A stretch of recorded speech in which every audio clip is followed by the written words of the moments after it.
Hello hi नमस्कार प्यारे साथियों, कैसे हैं आप सब लोग। आशा करती हूँ आप सब लोग ठीक होंगे और अपनी अपनी तैयारी भी अच्छे से कर रहे होंगे। तो हमारा जो प्रैक्टिस सेट चल रहा है रिपीटेड ईवीएस का, तो आज हमने मिसलेनियस प्रश्न लिए हैं, मतलब सभी टॉपिक से आपके प्रश्न इसमें शामिल किए गए हैं। अगर प्रश्नों की संख्या देखी जाए 30 30 प्रश्न है इसमें। तो पहला आज का जो हमारा पहला प्रश्न है वो क्या है कि जैविक समुदाय में प्राथमिक उपभोक्ता है। क्या है प्रश्न आपका? जैविक समुदाय में प्राथमिक उपभोक्ता है। अगर हम जैविक समुदाय की बात करें, इसे जो पारिस्थितिक तंत्र है उसकी बात की जा रही है यहाँ पर। तो जो पारिस्थितिक तंत्र उसमें क्या है कि जिस पारिस्थितिक तंत्र में जो खाद्य जाल आपका है उसमें आप देखेंगे कि कैसे बनता है। जो हमारा उत्पादक है वो क्या है, इसको मान लीजिए कोई ये पौधा है, ये पौधा है, इस पौधे को किसी टिड्डे ने खाया, तो ये क्या है, हमारा उत्पादक है। पौधा हमारा क्या है, उत्पादक है, क्योंकि ये अपना भोजन स्वयं बनाता है। मतलब कि ये सूर्य के प्रकाश से क्या होता है, फोटोसिंथेसिस की क्रिया के द्वारा ये अपना भोजन स्वयं बनाता है। और जो पौधा है इसको किसी टिड्डे ने या किसी पौधे को किसी टिड्डे ने खा लिया, या बकरी ने खा लिया, या किसी गाय ने खा लिया, या किसी भैंस ने खा लिया, ठीक है, या किसी हिरन ने खा लिया, तो या यहाँ पर जैसे आपके जो ऑप्शन दिए रहेंगे उसके अकॉर्डिंग करना है, ठीक है। फिर उस गाय भैंस बकरी या हिरन को किसने खा लिया, किसी, जैसे कि इस टिड्डे को किसने खाया, इस टिड्डे को खा लिया किसी मेंढक ने खा लिया, और उस मेंढक को किसी सांप ने खा लिया। क्या खा लिया, किसी सांप ने खा लिया।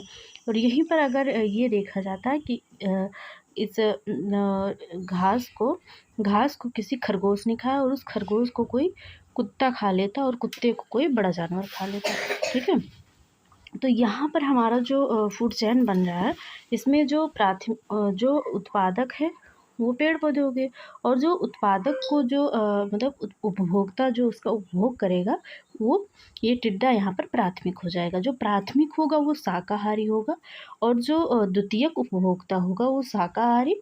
जो द्वितीयक उपभोक्ता है वो क्या होगा, वो हमारा प्राथमिक उपभोक्ता पर निर्भर होगा, और जो तृतीयक उपभोक्ता होगा वो प्राथमिक और द्वितीयक पर क्या होगा, निर्भर होगा। तो यहाँ पर आपका प्राथमिक उपभोक्ता की चर्चा की गई है। तो प्राथमिक उपभोक्ता जो होता है वो शाकाहारी होता है। क्या होता है, शाकाहारी होता है। ऑप्शन नंबर सी यहाँ पर राइट आंसर हो जाएगा। और पेड़ पौधे आपके क्या है, उत्पादक है, ठीक है। अगला प्रश्न आपका क्या है, अगला प्रश्न है कि दही निर्माण हेतु कौन सूक्ष्म जीव उत्तरदायी है। जो दूध से हम दही बनाते हैं तो उसमें एक बैक्टीरिया क्या करती है, दूध से दही में कन्वर्ट करती है, ठीक है। तो उस बैक्टीरिया का नाम पूछा गया है। ए ऑप्शन है लैक्टोबैसिलस, बी है स्ट्रेप्टोकोकस, और सी है रेट्रोवायरस, और डी है इनमें से कोई नहीं। तो दूध से दही निर्माण में जो बैक्टीरिया उत्तरदायी है या जिम्मेदार है वो हमारा है लैक्टोबैसिलस। ऑप्शन नंबर ये राइट आंसर हो जाएगा। और दूध में कौन सी प्रोटीन पाई जाती है, तो कौन सी प्रोटीन, लैक्टो प्रोटीन पाई जाती है।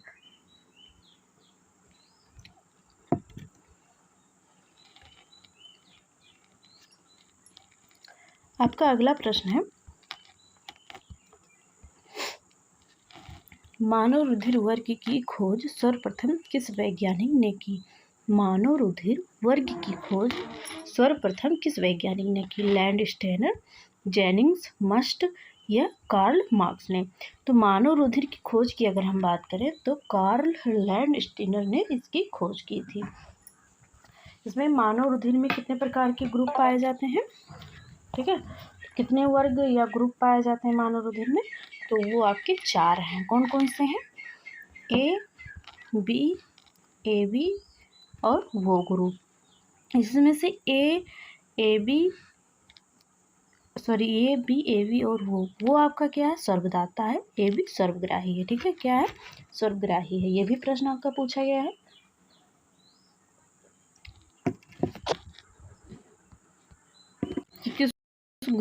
किस ग्रुप को सर्वदाता कहते हैं और किस ब्लड ग्रुप को सर्वग्राही कहते हैं, ठीक है। तो जो ओ ग्रुप है वो ब्लड ग्रुप है, ये क्या है, सर्वदाता है। और जो ए बी है वो क्या है, सर्वग्राही है। क्या है, सर्वग्राही है। और कार्ल लैंडस्टीनर ने क्या 1901 ईस्वी में क्या किया था, ब्लड ग्रुप की खोज की थी। ठीक है, आगे बढ़ते हैं। अगला प्रश्न आपका क्या है, अगला प्रश्न है कि आलू, प्याज, अदरक है, जड़ है, तना है, साल पत्र या अपस्थानिक जड़ें हैं। तो जो आलू, प्याज, आलू और अदरक है ये क्या है, ये तना है। Option number B right answer आपका हो जाएगा। अब हम कुछ तने वाले जो आपके पौधे हैं उनको देख लेते हैं। जैसे कि आपका हल्दी और अदरक है, इसे प्रकंद बोलते हैं। ठीक है, हल्दी और अदरक को क्या बोलते हैं, प्रकंद बोलते हैं। आलू को कंद कहा जाता है। आलू को क्या कहा जाता है, जड़, मतलब इसके तने को, आलू को, जब ये आलू है, ये आलू तना ही तो है, तो इसे हम कंद बोलते हैं। ठीक है, अगर यहीं पर हम बात करें प्याज और लहसुन को, तो ये सल्ककंद हो जाएगा। प्याज और लहसुन जो है वो किस तने में आएंगे, सल्ककंद में आ जाएंगी। अरवी की बात करें तो वो भी एक तना है। वो किस प्रकार का तना है, तो घन कंद है। किस प्रकार का तना है, घन कंद है। ठीक है, तो ये कुछ तने और उसके प्रकार हैं। तो घनकंद हमारा हो जाएगा। अब हम बढ़ते हैं अगले प्रश्न पर, और ये कुछ चीज़ें ध्यान रखिएगा, हो सकता है आपके एग्ज़ाम में पूछ लिया जाए। ठीक है, कि जैसे जो अदरक है ये किस प्रकार का तना है, तो वो किस प्रकार का तना है, प्रकंद तना है। ठीक, आगे बढ़ते हैं। अगला प्रश्न आपका क्या है, अगला प्रश्न है कि सर्वोच्च न्यायालय के न्यायाधीशों की सेवानिवृत्ति आयु क्या है। मतलब कि कब वो रिटायर हो जाते हैं अपने पद से। 60 वर्ष, 62 वर्ष, 70 वर्ष या 65 वर्ष।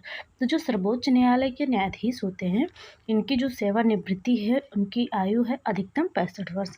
या तो वो 65 वर्ष पूरे हो जाए या 6 वर्ष पूरा हो जाए।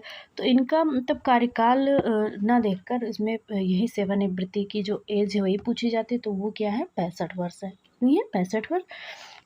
और सुप्रीम कोर्ट का उल्लेख किस आर्टिकल में है, तो आर्टिकल 124 में सुप्रीम कोर्ट का उल्लेख है। हाई कोर्ट में अगर देखा जाए कि न्यायाधीशों की जो सेवानिवृत्ति है उसकी एज कितनी है, तो वो है 62 वर्ष।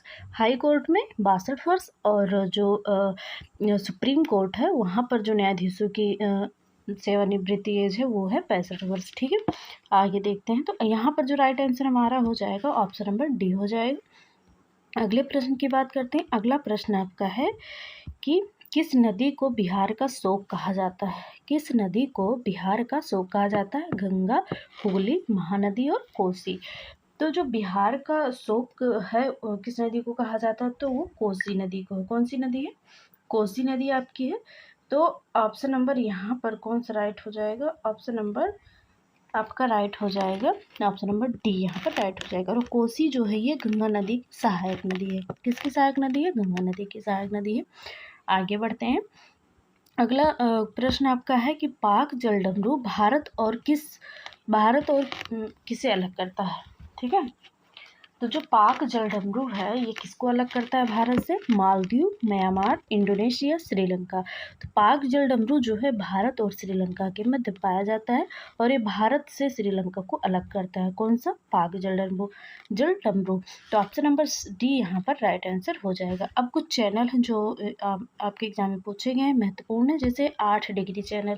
तो ये मालदीव और मिनिकॉय के बीच में, मतलब मालदीव को मिनिकॉय से अलग करता है। 9 डिग्री चैनल जो है ये मिनिकॉय को लक्षद्वीप से अलग करता है। और 10 डिग्री चैनल आपका अंडमान को निकोबार से अलग करता है।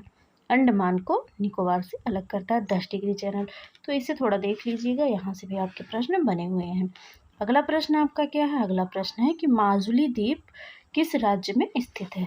अगर हम माजुली द्वीप की बात करें तो ये माजुली द्वीप जो है ये ब्रह्मपुत्र नदी के द्वारा बनता है। और ब्रह्मपुत्र नदी को असम में दिहांग बोलते हैं। क्या बोलते हैं, दिहांग के नाम से इसको जानते हैं। तो माजुली द्वीप जो है ये कहाँ पर है, केरल, असम, गोवा या बिहार। तो माजुली द्वीप जो ये असम में स्थित है। नदी कौन सी है, तो ब्रह्मपुत्र नदी से माजुली द्वीप का निर्माण होता है। आगे बढ़ जाते हैं। अगला प्रश्न आपका क्या है, अगला प्रश्न है कि कांच की चूड़ियों के लिए कौन सा प्रदेश कांच की चूड़ियों के लिए उत्तर प्रदेश का कौन सा जिला प्रसिद्ध है। तो वो कौन सा है? तो कांच की चूड़ियों के लिए ए ऑप्शन है सहारनपुर। जो सहारनपुर है ये लकड़ी की नक्काशी के लिए प्रसिद्ध है। किसके लिए? लकड़ी की नक्काशी के लिए ये सहारनपुर प्रसिद्ध है। अगर यहीं पर बात करें कन्नौज, तो इसे इत्र नगरी कहा जाता है। क्या कहा जाता है? इत्र नगरी कहा जाता है। फिरोजाबाद जो ये कांच की चूड़ियों के लिए प्रसिद्ध है।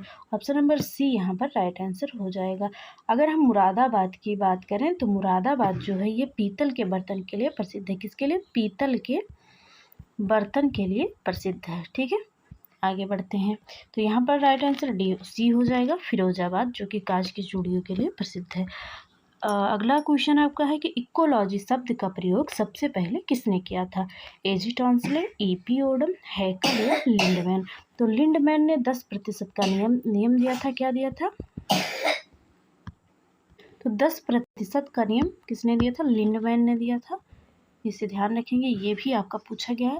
हैकल, ईपी ओडम और एजी टॉन्सले। तो टॉन्सले जो थे इन्होंने इकोसिस्टम शब्द का प्रयोग किया था। और जो हैकल जी हैं, अर्नेस्ट हैकल, इन्होंने इकोलॉजी शब्द का प्रयोग सबसे पहले किया था। तो ऑप्शन नंबर सी यहाँ पर राइट आंसर हो जाएगा। अब हम अगले प्रश्न की बात करते हैं। अगला प्रश्न आपका क्या है? अगला प्रश्न है कि कौन सा पक्षी कौवे के घोंसले में अंडा देता है? कबूतर, कोयल, गौरैया या तोता? तो जो कौवा है ये अपना घोंसला जिस वृक्ष पर बनाता है उसकी जो सबसे ऊंची डाल होती है उस पर क्या करता है? अपना घोंसला बनाता है। और इसके घोंसले में जो कोयल है वो क्या करती है? अपने अंडे को दे देती है। और कौवा उसको पहचान नहीं पाता है कि ये दूसरे का है और उसे अपना समझकर उसको सेता है। तो यहाँ पर option number B right answer हो जाएगा। और ये जो पक्षी वाले प्रश्न है ये सीटेट के लिए बहुत, मतलब सीटेट में काफ़ी ज़्यादा पूछे जाते हैं। ठीक है, अगला प्रश्न आपका क्या है कि विश्व जैव विविधता दिवस कब मनाया जाता है? 5 जून, 22 मार्च, 22 अप्रैल या 22 मई?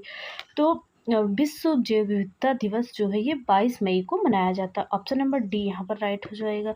5 जून को मनाया जाता है विश्व पर्यावरण दिवस, 22 मार्च को विश्व जल दिवस और 22 अप्रैल को विश्व पृथ्वी दिवस मनाया जाता है। दिवस से भी आपके प्रश्न पूछे जाते हैं। आगे बढ़ते हैं। अगला प्रश्न आपका क्या है? अगला प्रश्न है कि बटेश्वर पशु मेला कहाँ आयोजित किया जाता है? मेरठ, बलिया, मथुरा या आगरा? तो जो बटेश्वर पशु मेला है ये आगरा में लगता है और ये क्या है? पशु मेला है। अगर हम मेरठ की बात करें तो यहाँ पर नौचंदी मेला लगता है। कौन सा मेला? नौचंदी मेला लगता है। और दादरी मेला ये बलिया में लगता है और ये भी एक प्रसिद्ध पशु मेला है। ठीक है, आगे बढ़ते हैं। अगला प्रश्न आपका क्या है? अगला प्रश्न है कि गारो और खासी जनजातियां मुख्य रूप से कहाँ रहती हैं? मिजोरम, मणिपुर, सिक्किम और मेघालय? तो मेघालय में जो मार्जिन राम है वहाँ पर गारो खासी जयंतिया करके पहाड़ियाँ पाई जाती हैं और उन पहाड़ियों का नाम इन जो जनजातियाँ हैं इन्हीं के नाम पर पड़ा है। अगर ये बात की जाए कि किस पहाड़ी पर सबसे ज़्यादा वर्षा होती है मार्जिन राम की, तो खासी पहाड़ी पर सर्वाधिक वर्षा होती है। तो यहाँ पर जो राइट आंसर हो जाएगा ऑप्शन नंबर डी हमारा राइट आंसर हो जाएगा। अगले प्रश्न पर बढ़ते हैं। तो आज का हमारा अगला प्रश्न है कि उत्तर प्रदेश का शास्त्रीय नृत्य कौन सा है? कथक, भरतनाट्यम, कुचिपुड़ी, ओडिसी? तो अगर शास्त्रीय नृत्य की बात की जाए तो वर्तमान में शास्त्रीय नृत्य की संख्या 8 है। सबसे पुराना शास्त्रीय नृत्य भरतनाट्यम है और सबसे नया कौन सा है? तो वो है सत्रिया, जो कि असम का शास्त्रीय नृत्य है। कथक जो है ये उत्तर प्रदेश का शास्त्रीय नृत्य है। Option number A right answer हो जाएगा। भरतनाट्यम तमिलनाडु का है, कुचिपुड़ी आंध्र प्रदेश का, ओडिसी जो है ये उड़ीसा का शास्त्रीय नृत्य है। तो शास्त्रीय नृत्य की संख्या कितनी है? 8 है। नया आपका है सत्रिया जो कि असम का है और पुराना आपका है भरतनाट्यम जो सबसे पुराना है। ठीक है, आगे बढ़ते हैं। अगला प्रश्न आपका क्या है? अगला प्रश्न है कि वायुमंडल की सबसे निचली परत का क्या नाम है? तो वायुमंडल में आपकी 5 परतें पाई जाती हैं। क्षोभ मंडल, समताप मंडल, मध्य मंडल, आयन मंडल और बाह्य मंडल। तो जो सबसे निचली परत है वो आपका क्षोभ मंडल है और ऑप्शन नंबर ए यहाँ पर राइट आंसर हो जाएगा। क्षोभ मंडल में ही सभी मौसमी घटनाएं घटित होती हैं। क्या होता है कि ये क्या है? सबसे निचली परत है और जितनी भी मौसमी घटनाएं हैं जैसे तूफान, चक्रवात, आंधी, बारिश, ये सब क्या है? क्षोभ मंडल में ही घटित होती हैं। यहीं पर हम समताप मंडल की बात करें तो यहाँ पर ओजोन परत पाई जाती है और ये क्या है कि यहाँ पर ताप जो है वो समान रहता है, तो ये वायुयानों के उड़ने के लिए आदर्श है समताप मंडल। मध्य मंडल जो है ये वायुमंडल की सबसे ठंडी परत है। आयन मंडल जो है ये बाह्य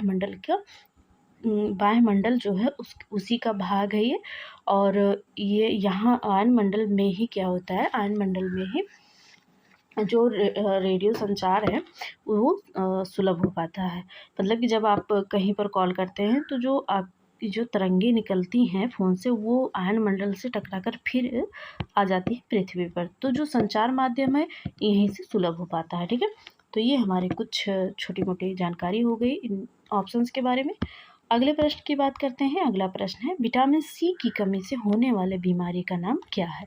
तो विटामिन सी की कमी से ए है स्कर्वी, बी है वेरी वेरी, सी है रतौंधी और डी है थकान।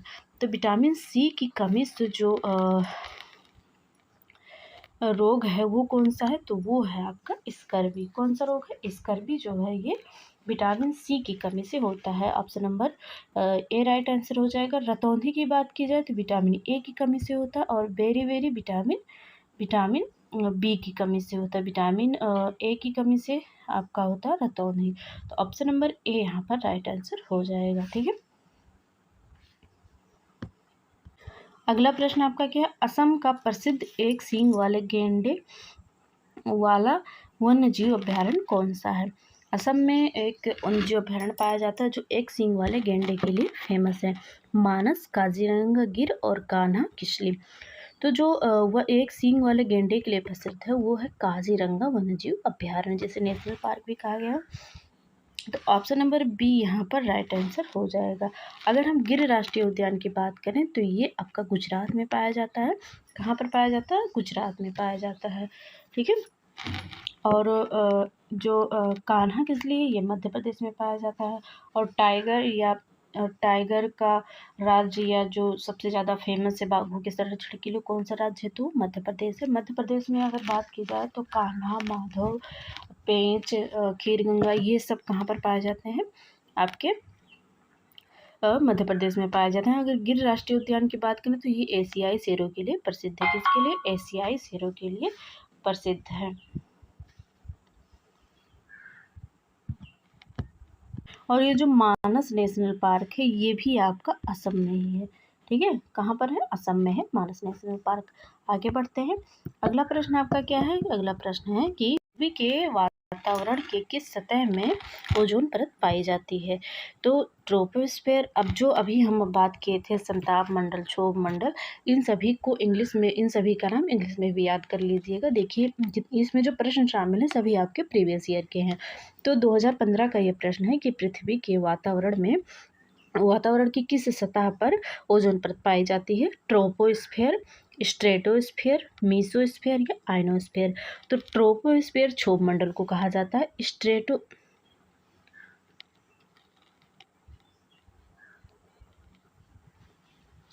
स्ट्रेटोस्फेयर जो है ये समताप मंडल को कहा जाता है। मीजोस्फेयर मध्य मंडल, आयनोस्फेयर आयन मंडल को कहा जाता है। तो जो समताप मंडल है वो आपके ओजोन परत जो है ये समताप मंडल में पाई जाती है। तो इसका जो राइट आंसर हो जाएगा वो हो जाएगा स्ट्रेटोस्फेयर। ऑप्शन नंबर बी यहाँ पर राइट आंसर हो जाएगा।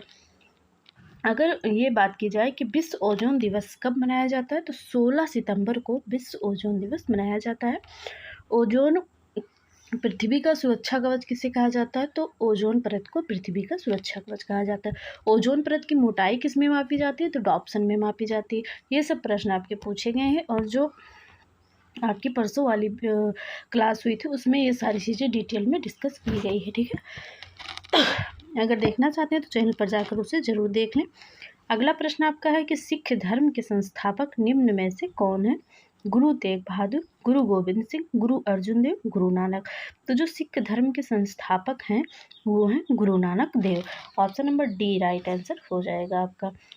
अगले प्रश्न की बात करते हैं। अगला प्रश्न आपका है कि भूकंप की तीव्रता मापने का यंत्र है फिजियोग्राफ, सिस्मोग्राफ, कार्डियोग्राफ या बारग्राफ। तो भूकंप की तीव्रता मापने का जो यंत्र है वो है सिस्मोग्राफ।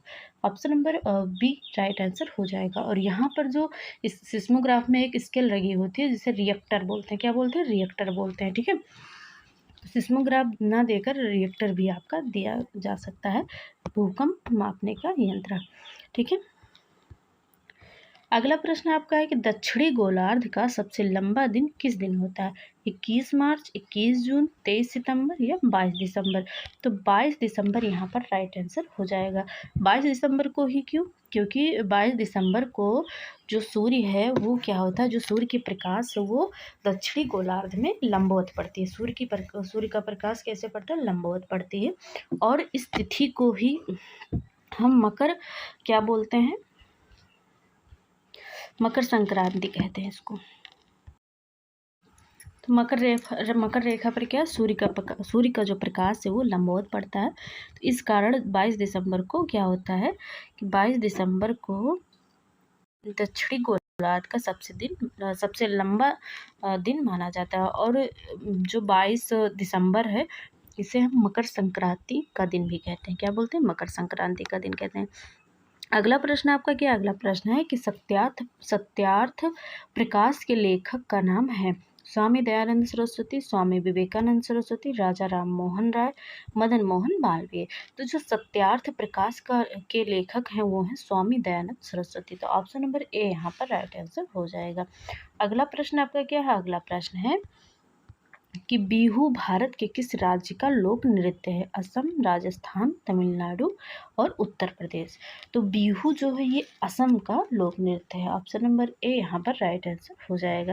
राजस्थान की बात की जाए तो यहाँ पर आपका हो जाएगा गरबा और कठपुतली नृत्य, ये सब आपके राजस्थान के हैं। अब हम उत्तर प्रदेश की बात कर लेते हैं। तो यहाँ पर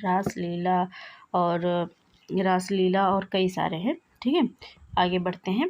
अगला प्रश्न आपका क्या है? अगला प्रश्न है कि खाद्य श्रृंखला के परस्पर समूह को कहा जाता है। मतलब जैसे कोई खाद्य श्रृंखला है, ठीक है, जैसे आपके पौधे हो गए, उसके बाद में प्राथमिक उपभोक्ता, द्वितीयक उपभोक्ता, तृतीयक उपभोक्ता एक सीधी लाइन में गई है। मतलब ऊर्जा का जो स्थानांतरण वो एक दिशा में हो रहा है, तो वो आपका खाद्य श्रृंखला हो गया। अगर यहीं पर ये पौधे जो है यहीं से क्या हो रहा है, इनका अलग अलग दिशा में ये जा रहे हैं ऐसे। ठीक है, मतलब कि यहाँ पर किसी टिड्डी ने खा लिया, टिड्डी को मेढक ने, सांप ने, फिर जो उत्पादक है इसको बकरी ने खा ली, बकरी को किसी सियार ने खा लिया और सियार को किसी बड़े जानवर ने खा लिया, फिर किसी हिरन ने इसको खा लिया। ठीक है, हिरन को किसी भेड़िए ने खा लिया, भेड़िए को किसी शेर ने खा लिया। तो ये कई सारे एक जाल की तरह हमारा बन रहा है। तो जो यहाँ पर पूछा गया है कि खाद्य श्रृंखला के परस्पर समूह को क्या कहा जाता है? जब कई खाद्य श्रृंखलाएं बनती तो एक जाल का निर्माण करती हैं, तो उसे हम क्या करते हैं? परस्पर समूह को, उसे कहा जाता है खाद्य जाल। Option number C right answer आपका हो जाएगा। अगला प्रश्न आपका क्या है? अगला प्रश्न है कि भारत में हिमालय की सबसे ऊंची चोटी का नाम है माउंट केटू, जिसे हम गॉडविन ऑस्टिन के नाम से जानते हैं, माउंट एवरेस्ट जिसे ये नेपाल में है और नेपाल में इसे सागर माथा के नाम से जाना जाता है, माउंट कंचनजंगा, माउंट धौलागिरी। तो भारत में जो हिमालय की सबसे ऊंची चोटी है वो माउंट केटू है। ऑप्शन नंबर ए यहाँ पर राइट आंसर हो जाएगा। अगला प्रश्न आपका क्या है? अगला प्रश्न है जो कि पेडागोजी से है। प्राथमिक स्तर पर शिक्षक की खेल विधि आधारित है। प्राथमिक स्तर पर अगर खेल विधि कराई जा रही है तो उसमें शिक्षक करा रहा है या उसका उद्देश्य क्या है, यहाँ पर पूछा गया। खेल विधि से बच्चों को कुछ गतिविधि कराना, विकास के मनोवैज्ञानिक सिद्धांत, शिक्षण के समाज शास्त्र सिद्धांत, शारीरिक शिक्षा कार्यक्रम के सिद्धांत या शिक्षण विधि के सिद्धांत। तो जो प्राथमिक स्तर पर खेल विधि आधारित होती है वो शिक्षण विधि के सिद्धांत होते हैं। तो ऑप्शन नंबर डी यहाँ पर राइट आंसर हो जाएगा। अब ये जो आपके प्राथमिक स्तर पर शिक्षक की जो खेल विधि शिक्षण के सिद्धांत पर आधारित होती है, इसका उद्देश्य होता है कि स्वाभाविक रूप से क्या किया जाए, उनकी रुचि के अनुसार शिक्षा दी जाए। ठीक है, आगे बढ़ते हैं। अगला प्रश्न आपका क्या है? अगला प्रश्न है कि पर्यावरण अध्ययन में शैक्षिक भ्रमण का मूल्य उद्देश्य है। बच्चों की ऊर्जा को विकसित करना, बच्चों के लिए प्रत्यक्ष अनुभव, समाजीकरण को बढ़ावा देना, टीम भावना बढ़ाना। अगर आप बच्चे को शैक्षिक भ्रमण के लिए बाहर ले जा रहे हैं तो उसका मतलब मेन मोटिव या मेन उद्देश्य ये है कि जब बच्चों को आप कोई चीज़ प्रत्यक्ष रूप से दिखाएंगे तो वो उसको ज़्यादा समझ में आएगा और लंबे टाइम तक उसके दिमाग में वो चीज़ें बनी रहेंगी। तो इसका जो मेन उद्देश्य है वो क्या है, छात्रों के लिए प्रत्यक्ष अनुभव। ऑप्शन नंबर बी यहाँ पर राइट आंसर हो जाएगा। अगला प्रश्न आपका क्या है? अगला प्रश्न है कि कौन सी बीमारी दूषित जल पीने से होती है? एड्स, टाइफाइड, एनीमिया या टिटनेस। तो एड्स ये वायरस के द्वारा होता है, एनीमिया खून की कमी को कहते हैं, टिटनेस जो है ये बैक्टीरिया द्वारा होता है। तो कौन सी बीमारी दूषित जल से होती है? तो वो टाइफाइड है। ऑप्शन नंबर बी यहाँ पर राइट आंसर हो जाएगा। अगला प्रश्न आपका है, अगला प्रश्न और आज का लास्ट प्रश्न है, निम्नलिखित में से कौन सा रसायन आम पकाने में प्रयोग होता है? Calcium carbonate, calcium hydroxide, calcium carbide, calcium chloride. तो जो आम पकाने में जिस रसायन का हम प्रयोग करते हैं वो है calcium carbide. Option number C यहाँ पर राइट आंसर हो जाएगा। तो आज के जो हमारे प्रश्न थे इनकी संख्या 30 थी और इसमें प्रीवियस ईयर जो प्रश्न है वही शामिल किए गए हैं, जिसमें से 13, 14 और 15 के शामिल हैं। ठीक है, तो चलिए मिलते हैं अगली वीडियो में। आशा करती हूँ आज की क्लास आपको समझ में आई होगी, आपके प्रश्न बने होंगे। 30 में से कितने प्रश्न आपके बने आप लोग कमेंट करके ज़रूर बताइएगा। तो चलिए मिलते हैं अगली वीडियो में। आज के लिए इतना ही, धन्यवाद।